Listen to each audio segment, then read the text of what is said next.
It's going to be like the second or third house there. Sandy Rawls doesn't spend as much time at the office these days. We are out in the field a lot more than we were before. Instead, more often than not, today we're going to be doing some home checks on some of my offenders. It's going to be across the street over here. The probation officer is out in the community, keeping tabs on people under probation and parole supervision. We just want to make sure that they're doing okay and that they're complying with their supervision rules. But these routine home visits are not for everyone. Any problems or anything? Under a new policy that went into effect in August, recurring home visits and regular trips to the probation office are now mainly reserved for people considered higher risk offenders. The others, who used to routinely check in at the probation office, receive much less direct supervision. We are able to actually kind of reward those offenders in a sense that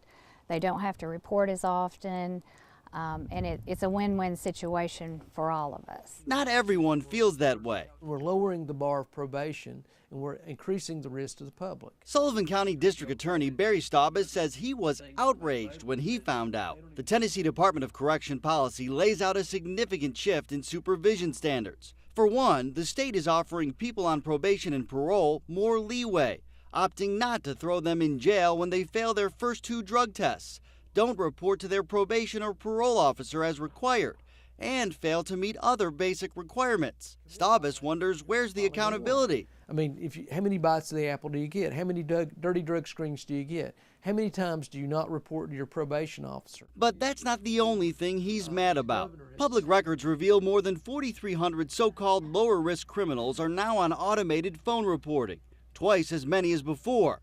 People who check in monthly by leaving a detailed message on an answering machine and then sending in documents to prove they're following the rules and behaving. Offenders who now rarely have to meet their probation officers in person. Who are these low-risk criminals? In Northeast Tennessee alone, the telephone reporting list includes child abusers, arsonists, burglars, and most concerning to Staubis, 14 people convicted of first and second-degree murder. I think those are high risk individuals. The prosecutor isn't the only one questioning the change. A local state representative says he is outraged by these new rules, and he plans to take issue with them in Nashville. We send a really bad message to criminals across the state, which says if you do this, it's really a slap on the wrist. You have to really do something horrible to actually be incarcerated, to go to jail, to go to prison. Representative John Lundberg says he is also shocked by the changes. This is out of the bounds of where I think all of us were expecting them to go. So you don't release hardened criminals on probation and say, hey, call in and leave a voicemail. Lundberg sits on the governor's newly formed sentencing and recidivism task force. Boy, we're taking a big chance. I think we have opened that door too far. He plans on sharing his concerns with the entire task force in January. Because we never should have had this in place. And we feel this is a much more effective, efficient way of doing that. And we feel that it will, in time, let's give it time, we feel it will truly reduce recidivism. The Tennessee Department of Corrections says the change is based on national studies and models in other states that show increasing supervision for the worst of the worst improves public safety. It's about applying supervision where it's needed, while decreasing it for convicts who've proved over a several-month period they can be good law-abiding citizens helps their chances of rehabilitation, even those convicted of murder. Someone is going to say, a first-degree murderer, how can he be low risk? He took part in a murder. because the system is working and they're being successful. Deputy Commissioner Jason Woodall is convinced this is the best approach for public safety. We have family in the community as well, and I have children. And you feel safe for them with this plan? This plan makes it safer for my children. But what about the accountability concerns? I mean, how many chances do you give these people? We're not in this to be soft on crime or to soft on offenders. I mean, that's not at all what this is about. I don't know how many chances you give someone. I just know that we don't want to do the opposite. We don't want to needlessly place a person under a level of supervision or reincarcerate them if it's going to be counterproductive or less productive. TDOC considers the longer leash an incentive for people to stay out of trouble, Woodall says if any of these people show they can't follow the rules, the state can and will increase supervision when necessary. He also says probation officers continue to check in with these lower risk offenders' families, bosses, and neighbors. Despite the criticism, he's convinced people like Representative Lundberg, I think it would outrage anyone. and Staubus I think that you're putting the public at risk. will eventually come around. I welcome the opportunity to meet with Mr. Staubus, and I regret that that's his position on it. But I think after we could meet and we could explain what we're doing, that his opinion would change without a doubt.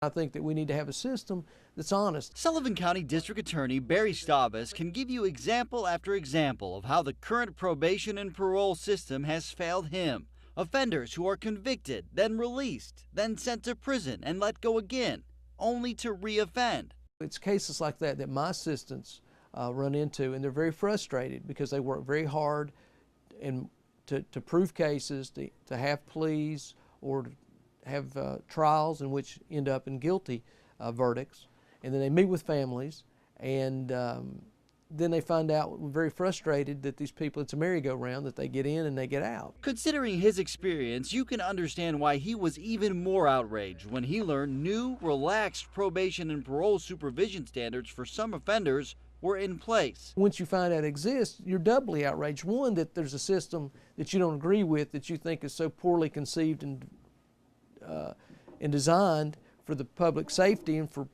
appropriate probation, but then you're also outraged at the fact that nobody even told you they put it in place. Staubus says even worse, he and his fellow prosecutors were never asked for their input about this massive change in supervision.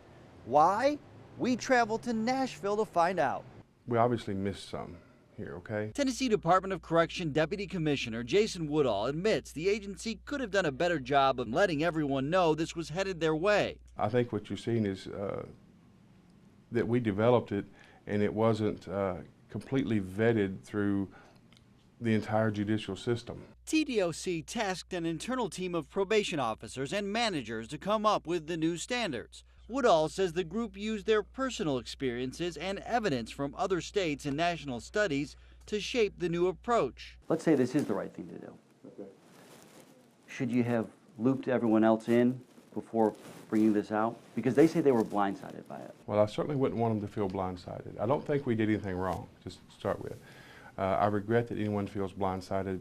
I don't believe they were blindsided. That certainly was not our intent. But if you ask me, can we improve on communication? That's always a constant goal and objective. TDOC now intends to reach out to Staubus and State Representative John Lundberg, who also raised concerns. We have put people out on the streets that are committing crimes, maybe not as serious as what they were jailed for, but they're committing crimes and we're overlooking those. Woodall says once he and others have the chance to explain the new supervision standards, he believes they will all come around. Bottom line is, the end result is the right product, and now's the right time to roll it out. So there's nothing that we're doing that we would have done any differently, because what we're doing is the right thing to promote public safety. At least two people aren't convinced. Nate Morabito, News Channel 11, in your corner.